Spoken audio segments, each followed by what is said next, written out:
My name is Olivia Hamilton, and I'm 35 years old. Have you ever been erased from your own family story? Last week, at my father's retirement gala, the pinnacle of his 30-year career as a prestigious school principal, I was literally kicked out of the VIP table in front of 200 guests. Not for causing a scene, not for being late, but for being just an elementary school teacher who apparently embarrassed the family. While his new stepdaughter, a corporate lawyer, took my seat and my inheritance position on a $5 million education fund board, I stood there shaking, humiliated beyond words. But what happened next? When my quiet, unassuming husband stood up and walked to that microphone, the entire ballroom fell silent. What he revealed about who he really was changed everything in less than 60 seconds. The look on my father's face, the gasps from the crowd, and especially my stepmother's dropped champagne glass. I'll never forget it. If you're watching this, please subscribe and let me know where you're watching from. I'd love to hear if you've ever faced family rejection for not being successful enough. Now let me take you back to that night. The crystal ballroom at the Grandview Hotel sparkled with importance that evening. Crystal chandeliers cast golden light over round tables dressed in ivory linens, each centerpiece featuring white orchids that probably cost more than my weekly groceries. This wasn't just any retirement party. This was Robert Hamilton's grand finale, and he'd made sure everyone who mattered in the education world would witness it. My husband Marcus and I arrived 15 minutes late, thanks to unexpected traffic on the highway. I smoothed down my navy dress, the nicest one I owned, bought 3 years ago for my teaching award ceremony. Marcus looked handsome in his simple black suit, though I noticed him checking his phone more frequently than usual. "Everything okay with work?" I asked as we entered the ballroom. "Just some last-minute details," he said, squeezing my hand. "Nothing to worry about." The room buzzed with at least 200 guests, school board members, principals from across the district, major donors, and even reporters from the local education journal. A photographer was already snapping shots near the stage where a massive banner read, "Celebrating Principal Robert Hamilton, 30 years of educational excellence." My father stood near the entrance in a charcoal Tom Ford suit that probably cost 3 months of my teaching salary.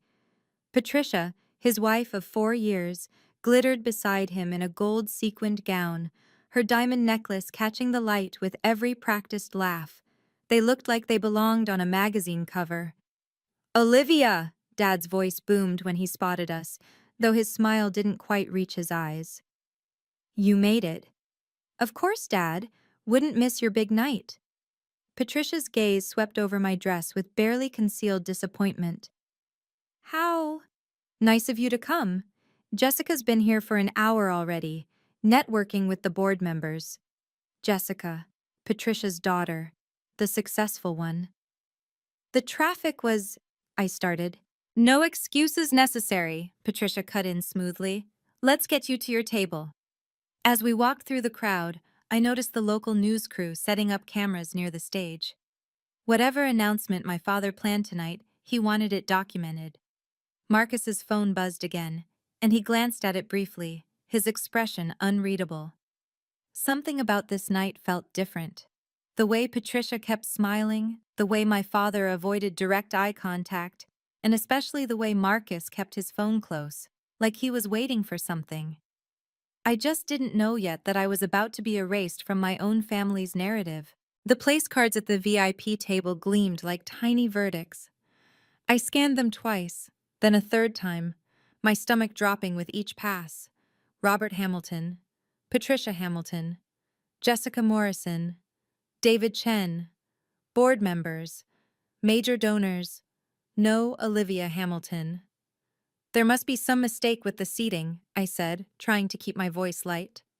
Patricia appeared at my elbow, her smile sharp as crystal. "Oh, didn't Robert tell you? We had to make some last-minute adjustments. Space constraints, you understand." I looked at the table. 8 chairs, 7 cards. One empty seat right next to where Jessica was already sitting, her manicured hand resting on the back of the chair as she chatted animatedly with David Chen, the chairman of the Education Fund Board. But I'm his daughter, I said quietly. Of course you are, dear. You're at table 12 right over there. Patricia pointed to a table near the back, half hidden behind a decorative pillar. With the other teachers from the district. Won't that be nice? You'll have so much in common to discuss. Marcus's jaw tightened beside me. This is her father's retirement dinner. And we're so glad you both could come, Patricia responded smoothly, already turning away. Jessica, darling, tell Mr. Chen about your latest case win. Jessica looked up, her smile perfectly practiced. Oh, Olivia, didn't see you there. Don't you look comfortable? Her eyes swept my 3-year-old dress. Patricia was just telling everyone about my promotion to senior associate, youngest in the firm's history. The words stung exactly as intended. I stood frozen, watching my nameplate's absence like it was a prophecy. My father approached, straightening his tie. Dad, why am I not at your table? He shifted uncomfortably. Patricia thought it would be better for networking if Jessica. She has some connections that could benefit the fund. You understand, don't you? It's just business. Just business. My own father had made my exclusion a business decision. Marcus stepped forward, his voice calm but firm. Where exactly is Olivia supposed to sit? Table 12 is perfectly fine, my father said, not meeting my eyes. Many distinguished educators there. Distinguished educators. Code for the people who didn't matter enough for the VIP table. Jessica's laugh rang out as she touched David Chen's arm, discussing something about corporate sponsorships. She was sitting in my chair, living my moment, and everyone seemed perfectly fine with it. Marcus's phone vibrated. He glanced at it, and something flickered in his expression. Was that satisfaction? Come on, I whispered, tugging his arm. Let's just go to table 12. But I couldn't shake the feeling that I'd just been demoted in my own family hierarchy. Table 12 felt like exile. As we made our way through the ballroom, Patricia's voice carried over the classical music, each word precisely aimed for maximum impact. This is Jessica, my daughter, she announced to a circle of donors. Senior associate at Foster & Associates. She just won a multi-million-dollar case for the Peterson Foundation. A pause, then. Oh, and that's Robert's daughter, Olivia, heading to the back. She teaches elementary school at PS 48, the public one. The way she said public made it sound like a disease. Marcus's hand found mine under table 12's polyester tablecloth, a far cry from the VIP table's silk. Around us sat 5 other teachers, all looking slightly uncomfortable in their best clothes, clearly aware they were the bargain seats at this premium event. "Third grade, right?" asked Mrs. Chen, a middle school math teacher. "I heard you won Teacher of the Year last year." "I did," I said, managing a smile. "That's wonderful," she replied. But we both heard the unspoken truth. Wonderful didn't get you to the VIP table. From across the room, Jessica's voice rang out confidently as she discussed international tax law with someone from the mayor's office. Every few minutes, Patricia would gesture in her direction, making sure everyone knew that was her daughter, the successful one. My father worked the room, and I counted. He introduced Jessica to 12 people in 15 minutes. He walked past our table twice without stopping. Marcus squeezed my hand tighter. His phone lit up with a message, and I caught a glimpse. "Confirmation received. Ready when you are." "What's that about?" I asked. "Just work," he said. But there was something in his tone I couldn't place. "How are you holding up?" "I'm fine," I lied. "No, you're not." His brown eyes met mine, steady and warm. "And you shouldn't have to be." From the VIP table, another burst of laughter. Patricia was now telling someone about Jessica's Harvard law degree, loud enough for our corner to hear. "We're just so proud of what she's accomplished. It takes real ambition to reach those heights." Real ambition. Unlike teaching 8-year-olds to read, apparently. Mrs. Chen leaned over sympathetically. "Family events can be complicated." I nodded, watching my father beam at Jessica as she showed him something on her phone, probably her latest bonus statement. Meanwhile, I had 28 students' handmade thank you cards in my desk drawer, but those didn't translate to networking opportunities. Marcus typed something quickly on his phone, then put it away. "Whatever you're planning," I whispered. "Don't. It's not worth it." He kissed my temple. "You're always worth it." The lights dimmed slightly as my father took the stage, tapping the microphone with practiced authority. 200 faces turned toward him, and the photographer positioned himself for the perfect shot. "Thank you all for joining us tonight," Dad began, his voice carrying that principal's authority I'd grown up admiring. "As I stand here, preparing to close this chapter of my career, I'm overwhelmed by gratitude." He launched into acknowledgments: the school board, fellow principals, major donors. Then came the personal section. My heart rate picked. "I'm blessed with a wonderful family," he said, gesturing to the VIP table.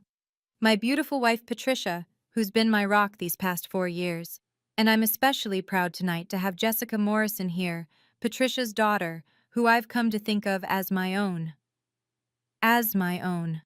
The words hit like ice water. Jessica just made senior associate at Foster & Associates, the youngest in their history. Harvard Law, summa cum laude. She represents everything we hope education can achieve: ambition, excellence, and the drive to reach the very top of her field. The applause was enthusiastic. Jessica stood, waving graciously, her red designer dress catching every light. The photographer snapped multiple shots. I waited. Surely now he'd mention, "Family is everything," Dad continued, moving on to thank the catering staff. That was it. His other daughter, the one who'd followed in his footsteps into education, didn't merit a mention. 30 years in education, and he couldn't acknowledge the daughter who became a teacher. Mrs. Chen touched my arm gently. "That was expected," I finished, surprised by how steady my voice sounded. But inside, memories flooded back. Dad missing my college graduation because Patricia had planned a cruise. Forgetting my birthday 2 years running. The Christmas dinner where Jessica's promotion dominated every conversation while my Teacher of the Year award went unmentioned. "You know what?" Marcus said suddenly, his voice carrying an odd note. "I just remembered something." "What?" "The first time you told me about winning that teaching award. You were so excited you called your dad immediately." He paused. "He said he'd call you back. Did he ever?" The answer sat between us, heavy as stone. No, he never called back. On stage, Dad was now telling a funny story about his first day as principal. The crowd laughed warmly. He was charming, commanding, everything a leader should be, everything a father should be, except to the daughter who disappointed him by choosing passion over prestige. Marcus's phone buzzed. He read the message, and for the first time tonight, he smiled. "What?" I asked. "Just remembering why I married a teacher," he said. "And why that matters more than anyone in this room realizes." If you've ever felt invisible in your own family, or like your achievements don't matter because they're not flashy enough, please hit that subscribe button. Your support means everything, and I'd love to know. Have you ever had to stand up to family members who didn't value you? Share your story in the comments below. I'm reading every single one, and it helps to know we're not alone in these struggles. Now, let me tell you what happened when things got even worse. Because my father's next announcement changed everything I thought I knew about my place in the family. My father returned to the microphone, his expression shifting to what I recognized as his important announcement face. The same one he'd worn when telling me about marrying Patricia. "Now for the evening's major announcement," he said, commanding instant silence. "As you know, the Hamilton Education Fund has received a generous commitment of $5 million from TechEdu Corporation." Appreciative murmurs rippled through the crowd. $5 million was substantial, even for this well-heeled audience. "This fund will provide scholarships and resources for emerging educational leaders," Dad continued. "And tonight, I'm thrilled to announce who will take my seat on the fund's board of directors when I retire. My breath caught. This was it. The position he'd promised me 3 years ago when the fund was first established. When I retire, Olivia, you'll carry on the family tradition, he'd said. Your classroom experience will be invaluable. After careful consideration, Dad said, his voice swelling with pride, I'm delighted to announce that Jessica Morrison will be joining the board as my successor. The room erupted in applause. Jessica stood, smoothing her red dress, waving like she'd just won an Oscar. Patricia beamed, dabbing at her eyes with theatrical precision. I sat frozen, unable to process what I'd just heard. 3 years of preparation, 2 years of research into teacher scholarship programs, countless proposals I'd drafted for innovative classroom funding. Gone. Jessica brings a unique perspective, Dad continued. Her legal expertise and corporate connections will help the fund grow beyond anything we've imagined. Legal expertise for an education fund to help teachers. Marcus's hand gripped mine so tightly it almost hurt. That position was yours. I know, I whispered. But it was worse than just losing the position. This fund would determine scholarship allocations for hundreds of teachers across the state.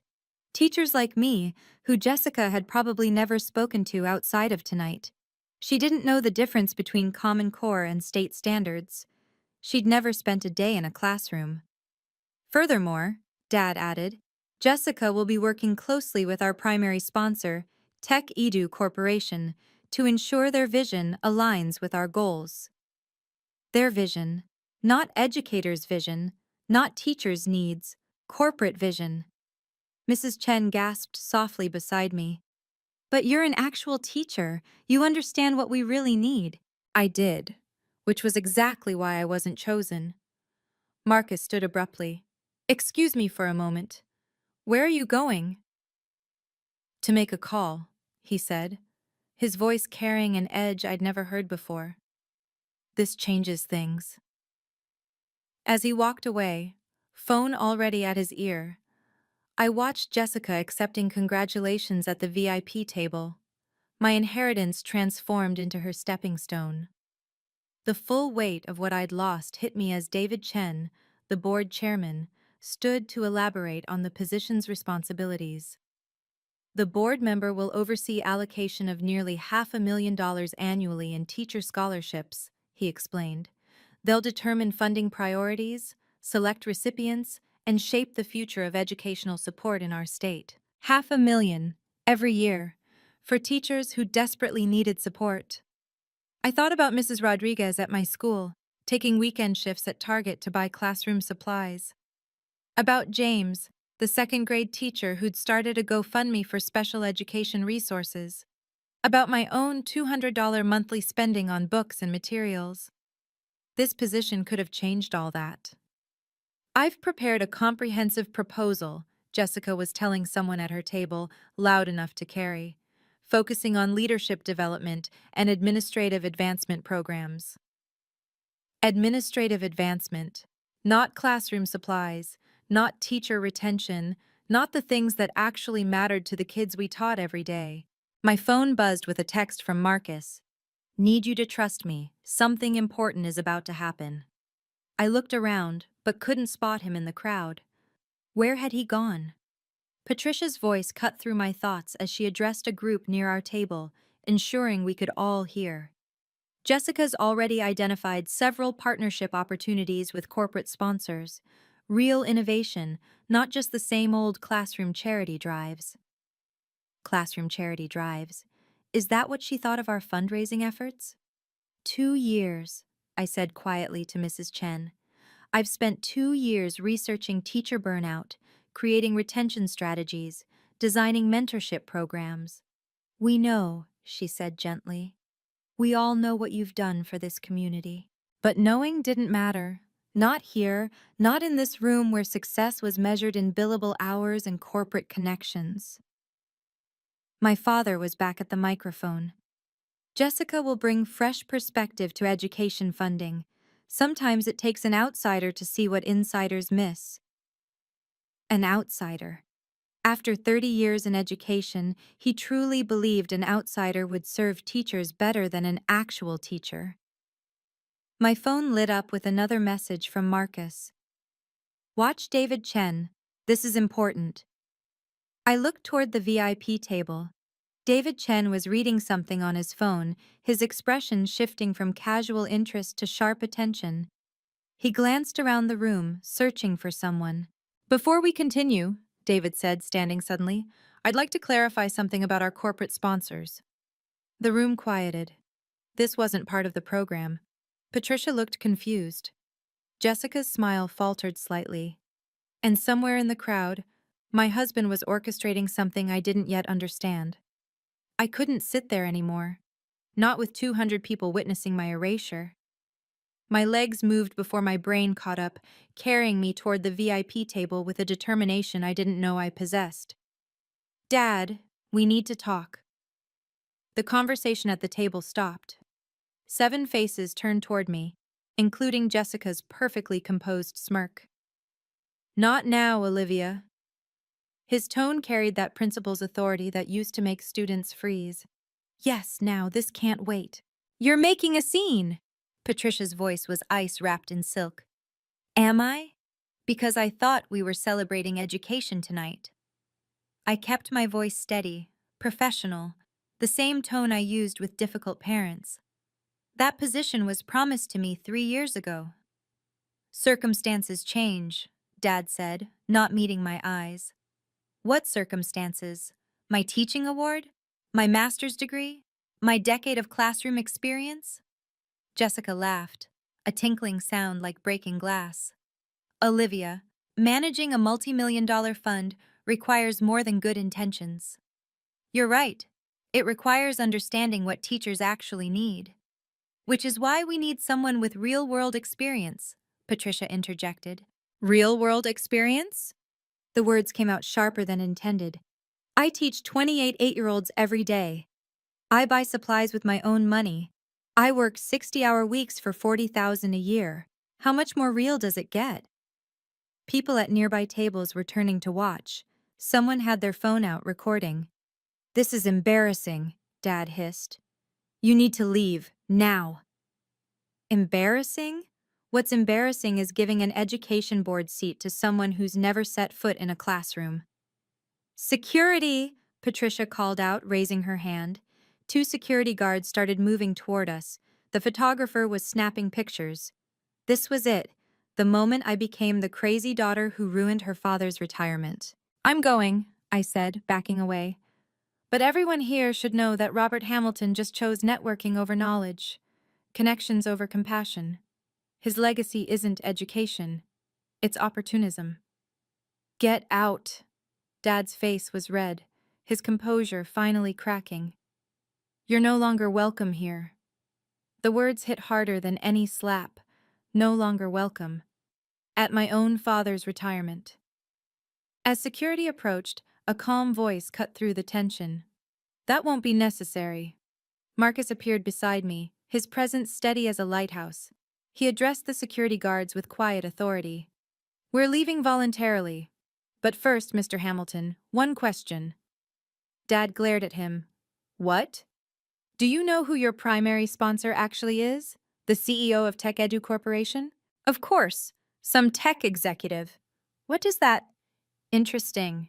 Very interesting. Marcus's smile was subtle but unmistakable. Shall we go, Olivia? Something in his tone made everyone pause. The security guards flanked us as we walked through the ballroom, 200 pairs of eyes tracking our humiliation.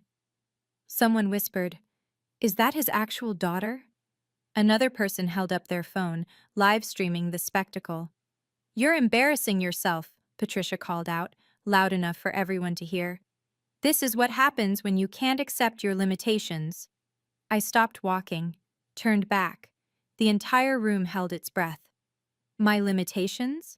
Some people are meant for greatness, Jessica added, standing now, her voice carrying that courtroom confidence. Others are meant for simpler things. There's no shame in being ordinary, Olivia.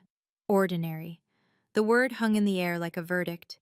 Teaching is noble work, Patricia continued with fake sympathy. But let's be honest, anyone can teach elementary school. It takes real talent to succeed in law or business. Anyone can teach. I thought of Tommy, my student with dyslexia who'd finally learned to love reading, of Sarah who'd overcome selective mutism in my classroom, of the 17-hour days, the differentiated instruction, the child psychology courses, the endless patience required to shape young minds. You're right, I said quietly. Anyone can stand in front of a classroom. Not everyone can teach. There's a difference. Dad stood up at the VIP table, his face burgundy with rage. Security, escort them out now. Robert, David Chen interjected. Perhaps we should— Stay out of this, David. This is family business. Family business. Being publicly humiliated was family business. The guards moved closer, and one touched my elbow. Ma'am, we need you to leave. Don't touch my wife. Marcus's voice was steel-wrapped in velvet. The guard immediately stepped back. Or what? Dad challenged. You'll both leave? Please do. Jessica's announcement is the only one that matters tonight.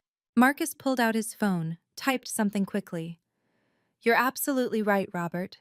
Jessica's announcement does matter. In fact, it matters to quite a few people. What's that supposed to mean? Patricia demanded. You'll find out. Marcus pocketed his phone. David, you might want to check your email. I just sent you something important. David Chen frowned, pulling out his phone. His eyes widened as he read. What did you— Dad started. Nothing that wasn't already in motion, Marcus said calmly. Olivia, let's go. We don't need to be here for what happens next. As we walked toward the exit, I heard David Chen's urgent voice. Robert, we need to talk. Now. The last thing I saw was my father's confused face as David Chen showed him something on his phone, and Patricia's perfectly composed expression beginning to crack. We were almost at the ballroom doors when Marcus stopped abruptly. Actually, I've changed my mind. He turned back toward the room, his stride purposeful. I'd never seen him like this. Usually my husband was the quiet one, content to support from the sidelines. But something had shifted. Marcus, what are you doing? Something I should have done the moment they changed your seat. He walked straight to the stage, taking the stairs two at a time. Excuse me, Mr. Hamilton, Marcus said into the microphone, his voice carrying that same calm authority I'd heard him use on conference calls. One quick question before we go. Dad looked ready to explode. Get off that stage. Just one question. You mentioned Techedu Corporation is providing $5 million to your fund. That's quite impressive. Do you know much about Techedu? What kind of question is that? Patricia shrieked. Security! But David Chen raised his hand, stopping security. Let him speak, Robert. This is relevant. Marcus continued, unruffled. Techedu specializes in educational technology for underserved schools. They, believe every child deserves quality education regardless of zip code. He'd said we. Fascinating company history, actually, Marcus continued conversationally. Founded 5 years ago by someone who watched his mother struggle as a public school teacher. She spent her own money on supplies, worked weekends without pay, never got the recognition she deserved. Sound familiar? The room was dead silent now. Even the catering staff had stopped moving. The founder promised himself that when he had the means, he'd support teachers properly. Not with empty words or photo ops, but with real resources. Marcus looked directly at my father. That founder believed teachers like Olivia, the ones who stay late tutoring struggling students, who spend their summers designing innovative curricula, who see potential where others see problems, those teachers deserve more than a seat at the back of the room. What's your point? Dad demanded, though his voice had lost its edge. My point is that Techedu's funding comes with specific conditions. Values alignment, they call it. The company is very particular about who manages their donations. David Chen was typing furiously on his phone now, his expression increasingly alarmed. Marcus, I whispered, pieces clicking into place. The conference calls he took in his home office. the educational journals on his nightstand, the way he always knew exactly what my classroom needed. The contract terms, Marcus said, his voice still conversational, are quite specific about the kind of leadership Tekadu expects. Strange that you didn't review them more carefully. My father's face had gone from red to pale. You're not. You can't be. Marcus smiled. It wasn't a cruel smile, just matter of fact. Interesting assumptions, Mr. Hamilton. David Chen stepped forward, his phone in hand, voice urgent. Robert, we need to discuss this immediately. The contract specifications. What contract specifications? Patricia demanded, her composure finally cracking. Marcus pulled out his own phone, reading from the screen. Section 7.3. Fund management must prioritize classroom educator experience. Section 7.4. Board positions should reflect diverse educational backgrounds, with preference for active teachers. He looked up. Should I continue? Jessica laughed nervously. This is ridiculous. You can't seriously suggest— I'm not suggesting anything, Marcus interrupted smoothly. I'm simply reading from a binding legal document, one that Mr. Hamilton signed 6 weeks ago. My father grabbed the contract from David Chen, scanning it frantically. His face went even paler. Furthermore, Marcus continued, Tech Edu reserves the right to withdraw funding if these conditions aren't met. It's all there in black and white. You set us up, Patricia hissed.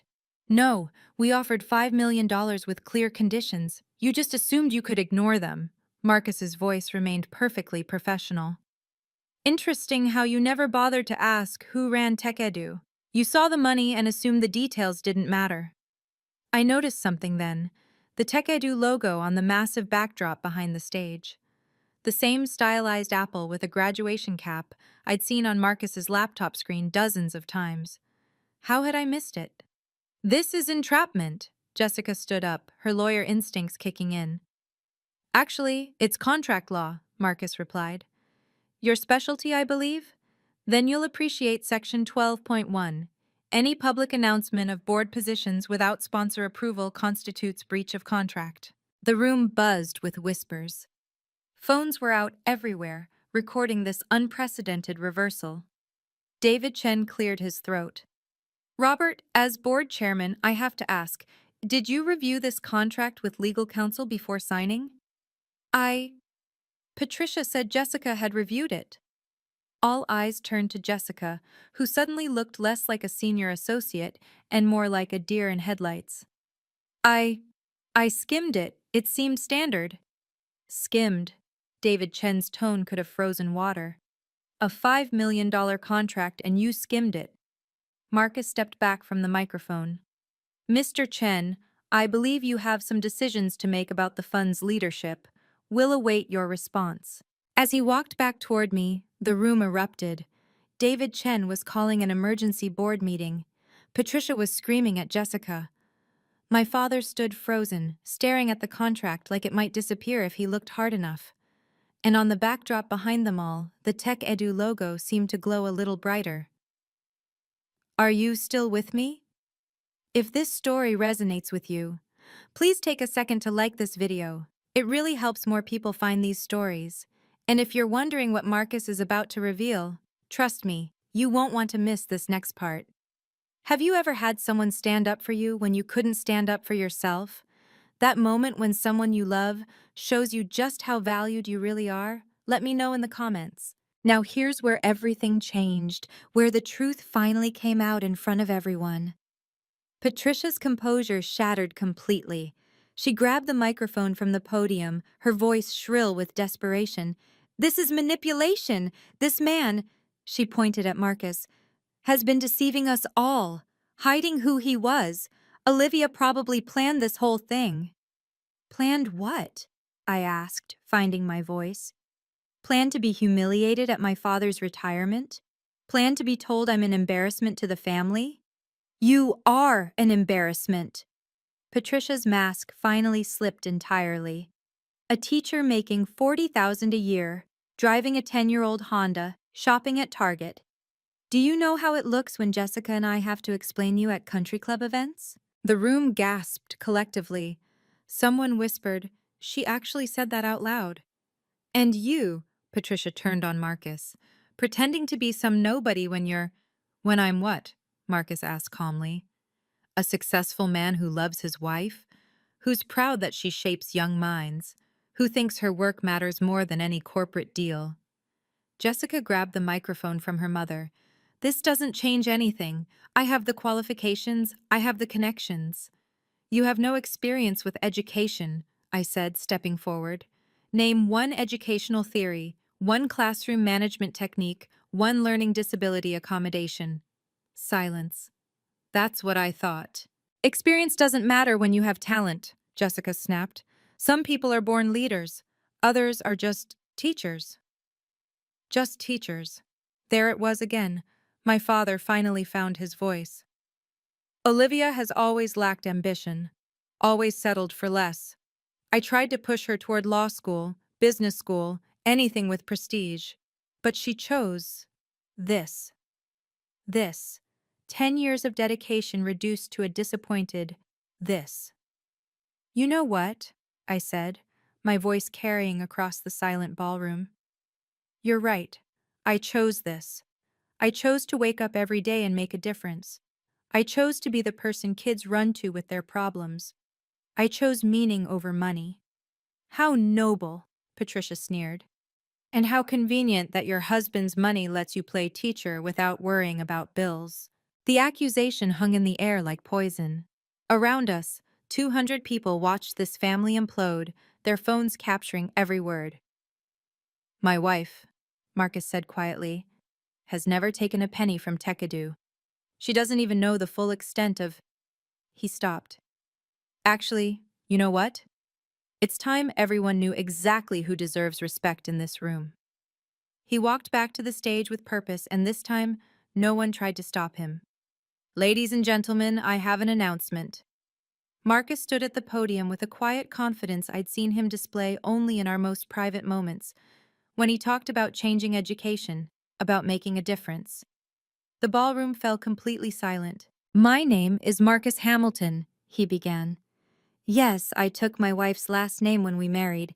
She doesn't know this, but it was because I wanted to honor the only Hamilton who actually understands what education means."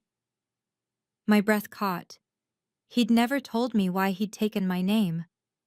5 years ago, I watched my wife come home crying because she'd spent her entire paycheck on books for her classroom. That same night, she stayed up until 3 a.m., creating individualized learning plans for each of her students. His voice carried across the room with devastating clarity. "That's when I decided to build something that would support teachers like her." "Every CEO in this room," Marcus continued, his gaze sweeping the crowd, "every lawyer, every successful person here, we all started with a teacher.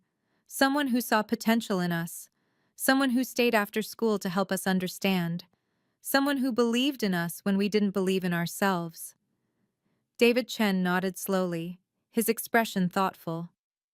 "But we forget them, don't we? We achieve success, and suddenly those teachers become embarrassments. Not impressive enough for our galas, not worthy of our VIP tables."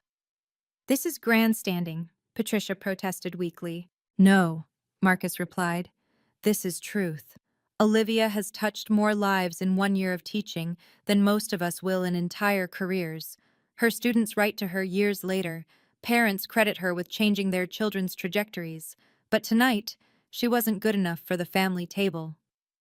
He pulled out his phone, projecting something onto the screen behind him. It was a photo, my classroom, walls covered with student artwork, achievement certificates, and thank you letters. "This is what real success looks like. This is what actually matters." His voice grew stronger. "And if Robert Hamilton can't see that, if he values networking over knowledge, prestige over purpose, then he doesn't deserve what Tekadu offers." "You can't withdraw funding over personal issues," Jessica called out, her lawyer instincts kicking in. Marcus smiled slightly. "I'm not withdrawing anything over personal issues. I'm withdrawing it over values misalignment. Section 3.2 of the contract. The sponsor reserves the right to redirect funds, if the recipient organization fails to demonstrate commitment to classroom educator support. Redirect? David Chen asked sharply. Redirect where? Marcus looked directly at me, and for the first time that night, his professional mask slipped, revealing pure love and pride. To someone who actually deserves it. I should properly introduce myself, Marcus said, his voice carrying absolute authority now. I'm Marcus Hamilton, founder and CEO of TechEdu Corporation. The ballroom erupted, gasps, exclamations, chairs scraping as people stood for a better view. The photographer's camera clicked rapidly, capturing the moment my father's empire crumbled. That's impossible, Patricia stammered, gripping the table edge. You're nobody. You drive a Honda Civic. You shop at Costco. I do, Marcus agreed. Because I'd rather put money into classrooms than into status symbols. Revolutionary concept, I know. My father had collapsed into his chair, his face ash gray. You've been lying to us for 7 years. I never lied. You never asked. You assumed a quiet man who supported his teacher wife must be unsuccessful. Your prejudice blinded you. Jessica's phone rang. She answered reflexively, her face draining of color as she listened. I understand. Yes, sir. She hung up, looking stunned. That was managing partner Richardson. Foster and Associates wants to discuss the firm's reputation risk. What? Patricia shrieked. The live stream of tonight has already hit 50,000 views, someone called out. It's trending. David Chen stepped forward. Mr. Hamilton, Marcus, as board chairman, I need to know your intentions regarding the fund. Marcus never broke eye contact with my father. TechEdu Corporation is withdrawing all funding from the Hamilton Education Fund, effective immediately. You can't, my father roared, finally finding his voice. We have a contract, which you violated the moment you announced Jessica's appointment without sponsor approval. Your own lawyer should have caught that. He glanced at Jessica. Oh, wait. The irony was devastating. Jessica's incompetence had given Marcus the perfect exit clause. Furthermore, Marcus continued, I'm establishing a new fund, the Olivia Hamilton Excellence in Teaching Foundation. $5 million, managed by actual educators for actual educators. The teachers at Table 12 started applauding. Then Table 11 joined. Soon, half the room was clapping. All the educators who'd been relegated to the back, all the ordinary people who actually understood what mattered. David, Marcus addressed the board chairman, I'd like you to consider chairing the new foundation. We need someone with your integrity. David Chen looked between Marcus and my father, his decision clear. I'd be honored. This is theft, Patricia screamed. We'll sue. Please do, Marcus said calmly. I'm sure the publicity will be wonderful for everyone involved. Principal's wife calls teachers embarrassments, has such a nice ring to it. My father stood slowly, his dignity in tatters, his legacy destroyed in minutes. Olivia, you've ruined everything. But I wasn't looking at him anymore. I was looking at my husband, the man who'd just revealed himself as my fiercest protector, my quietest champion. Effective immediately, Marcus announced, his voice carrying the finality of a judge's gavel. TechEdu Corporation withdraws all funding from the Hamilton Education Fund. The words echoed through the ballroom like thunder. $5 million, gone in a single sentence. You can't do this! My father lurched toward the stage. That money was promised. The announcements were made. The programs were planned. Plans change, Marcus said, echoing my father's earlier words back to him. Isn't that what you told Olivia about her board position? David Chen was already on his phone, likely calling an emergency board meeting. Other board members huddled together, their whispers urgent and panicked. This is vindictive, Jessica accused, her voice shaking. You're punishing a fund that helps children because of a family dispute. No, Marcus corrected. I'm redirecting resources to people who actually understand education. The contract explicitly states that TechEdu funds must support classroom educators. Giving control to someone who's never taught violates our core mission. She was going to learn, Patricia protested desperately. From whom? From the teacher you just called an embarrassment? Marcus's tone remained professionally cold. From the daughter Mr. Hamilton couldn't acknowledge in his speech? The live stream comments were scrolling rapidly on someone's phone screen nearby. Justice! Finally, someone stands up to nepotism. That teacher deserves better. Mr. Hamilton, David Chen spoke up, his decision made. Given this development, the board needs to reconvene immediately. Jessica's appointment is obviously void without funding. This is a conspiracy, Patricia spat. You all planned this. We planned nothing, I said, finding my voice. You created the situation with your choices. Every insult, every slight, every moment you made me feel worthless. You built this outcome yourselves. My father's shoulders sagged. In 60 seconds, he'd gone from celebrated principal to the man who lost $5 million through arrogance and nepotism.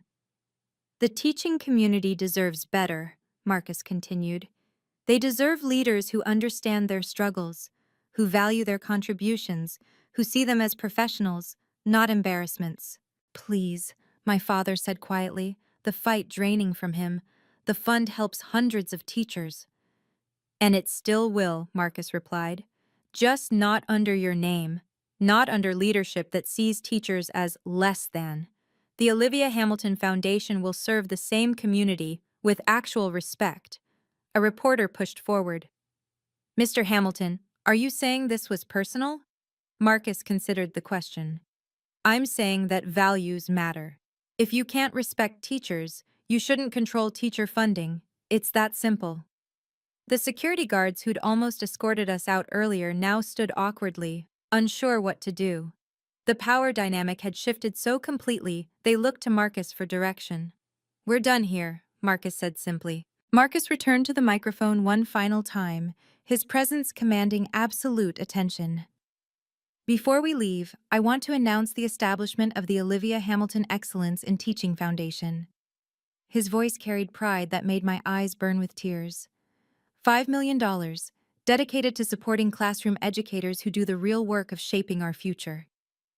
The teachers at table 12 rose to their feet, applauding. Mrs. Chen was crying openly. This foundation will provide grants for classroom supplies, fund continuing education, and offer mental health support for teachers facing burnout.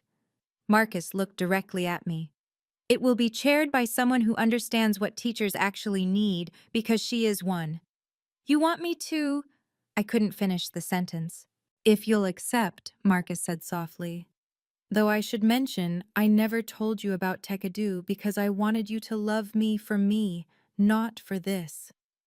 I know, I whispered, remembering all the times he'd supported me without fanfare, without recognition, without need for credit. This is outrageous. Patricia's voice cracked with desperation. You can't just create a competing foundation. It's not competing, Marcus corrected. Your fund no longer exists without funding. This is a replacement. David Chen stepped forward. For what it's worth, the board members who actually care about education would be honored to serve under Mrs. Hamilton's leadership. 30 teachers in the room stood up, a wave of movement from the back tables, then support staff, then several parents I recognized. Soon, nearly half the room was standing, all the people who understood what really mattered in education. Additionally, Marcus announced, Tech Edu will match any donation made to the foundation tonight, dollar for dollar. Immediately, phones came out. The head of the local teachers union called out, 10,000 from our emergency fund. 20,000 from the Parent-Teacher Association, someone else shouted. Within minutes, pledges totaling $300,000 filled the air. With matching, we'd raised over $500,000 in addition to the base funding. Jessica stood frozen, watching her carefully planned future crumble. The board position, the prestige, the networking opportunities, all evaporating because she'd skimmed a contract. This won't stand, she said weakly. There are legal implications. You're right, Marcus agreed. Your firm will probably want to discuss how their senior associate missed crucial contract terms that cost a client $5 million. That does have legal implications. Her phone rang again. She looked at the screen and didn't answer. Mrs. Hamilton, David Chen addressed me formally. Would you accept the position of founding chair? I looked at my father, who sat defeated at his VIP table, his grand retirement transformed into public humiliation, then at Marcus, who'd protected me while respecting my independence. I accept. Jessica's phone wouldn't stop ringing. Each call she declined made the next one come faster. Finally, she had to answer. Yes, Mr. Richardson. Her voice was barely audible, but in the hushed ballroom, we could all hear. I understand. Yes, sir. The live stream. I know. Tomorrow morning. Yes, sir. She hung up, her hands trembling. The senior associate who'd strutted in designer heels now looked like a law student who'd failed the bar.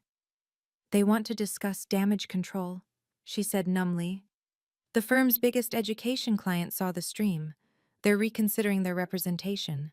What did you expect? Mrs. Chen asked, not unkindly.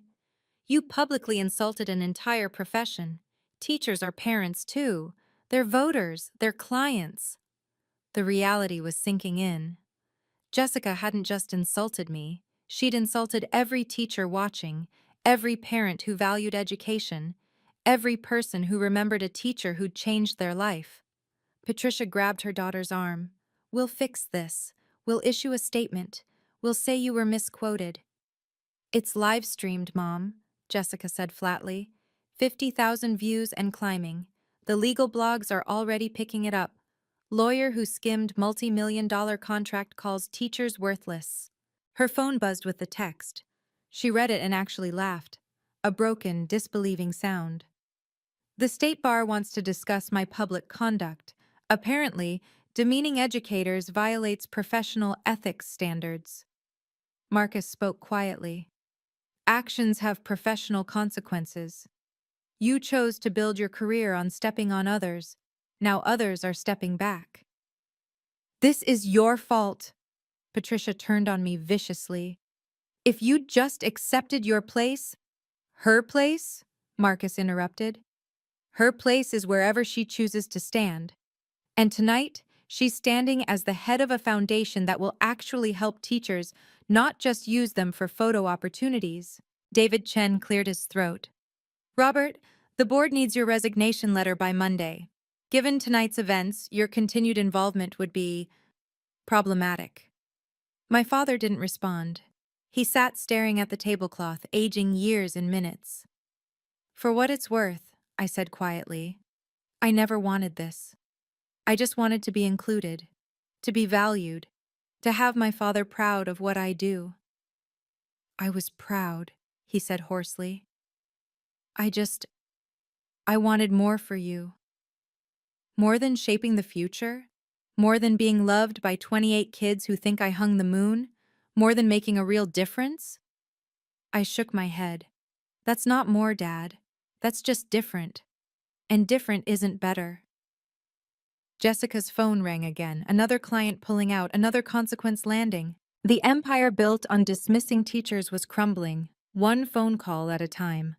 By the time we left the ballroom, the video had gone viral. 2 million views in 3 hours. The hashtag #HatchTeachers_deserve_respect was trending nationally. My phone hadn't stopped buzzing. Messages from former students, fellow teachers, parents who'd heard what happened. The story had struck a nerve. Every teacher who'd been told they were just a teacher, every educator who'd been asked, but what's your real job? The internet never forgets, Marcus said as we sat in our car, watching the numbers climb on social media. The fallout was swift and merciless. Screenshots of Patricia calling teachers embarrassments became memes.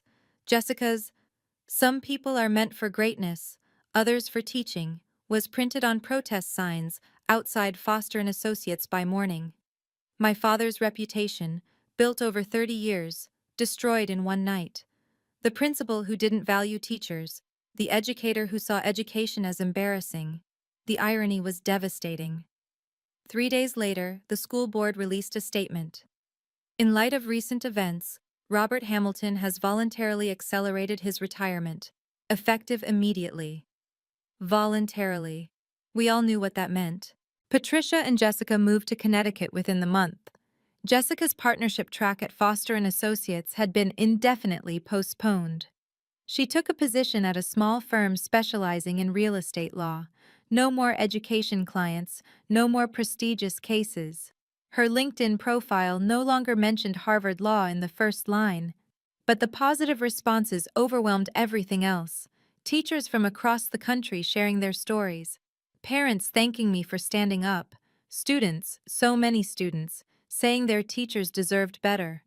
The Olivia Hamilton Foundation received over 50 corporate sponsorship offers in the first week.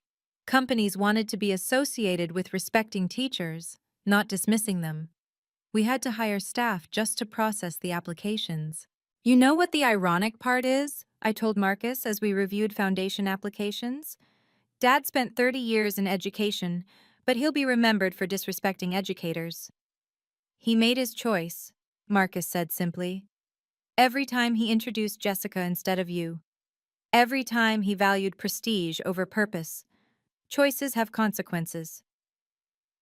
A month later, we held our first foundation board meeting. David Chen, 5 veteran teachers, 2 parent advocates, and me. No lawyers unless they'd taught. No business executives unless they'd volunteered in classrooms. Just people who understood that teaching wasn't less than, it was everything. The meeting was at table 12 of the same ballroom. We'd specifically requested it. From the back tables to the boardroom, Mrs. Chen said with a smile. That's quite a journey. No, I corrected. From the classroom to the boardroom. That's the journey that matters. 6 weeks after the gala, my father called. I'd been expecting it. Patricia had left him 2 weeks prior, moving to Connecticut to be near Jessica. The house was too big for one person, he said. The silence was deafening. Olivia, we need to talk. We're talking now. In person. Please. His voice sounded older, fragile. I need to apologize. Do you? Or do you need forgiveness to salvage your reputation? A long pause. You've become harsh. No, Dad. I've become clear. There's a difference. What I did was wrong, he said finally. I see that now. What exactly was wrong? Be specific. Another pause. I could picture him struggling, still unable to fully admit his failures. I shouldn't have given Jessica your position. And? I shouldn't have excluded you from the VIP table. And? Olivia, please. You've made your point. You've destroyed everything. My reputation, my retirement, my marriage. I destroyed nothing, I interrupted. You did that yourself. Every choice you made led to that moment. I just stopped protecting you from consequences. You're my daughter. Doesn't that mean anything?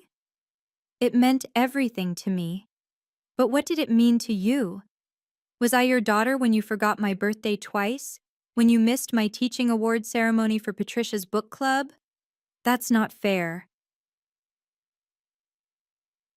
When you introduced Jessica as the daughter you're proud of? When you called my career an embarrassment? Was I your daughter then?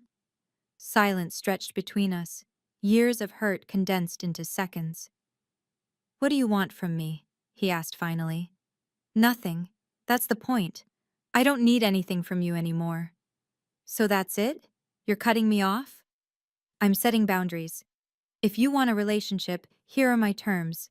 6 months of family therapy, a public apology to the teaching community, and a genuine effort to understand why what you did was wrong, not just the consequences, but the actual harm. That's ridiculous. I'm not going to therapy like some. Then we're done. Your choice, Dad, just like it's always been your choice. You've changed, he said bitterly.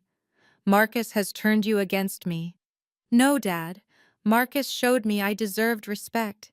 You showed me you wouldn't give it. That's not the same thing. I hung up gently. No anger, no satisfaction, just peace. He didn't call back, didn't meet my terms, made his choice again. And for the first time in my life, I was okay with that. His approval was no longer my measure of worth. 6 months later, the Olivia Hamilton Foundation had awarded 127 scholarships to teachers pursuing advanced degrees.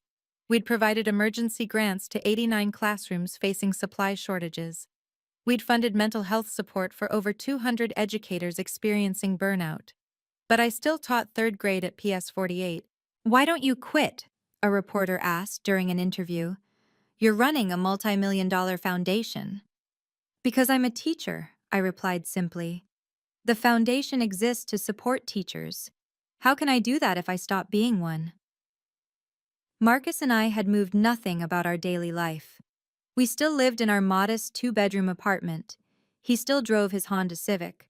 I still shopped sales for classroom supplies, though now the foundation reimbursed me, and every other teacher who submitted receipts. The real change was internal.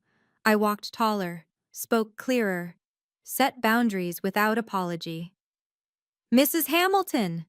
Tommy, my former student with dyslexia, now in 5th grade, ran up to me in the hallway. "I got into the advanced reading group." "That's amazing, Tommy." "My mom says it's because you taught me that different isn't less than, just different. Different isn't less than." My father's words, reversed and redeemed. Marcus and I were stronger than ever. The secret he'd kept, it hadn't been about deception, but protection. He'd wanted me to be valued for myself, not his money.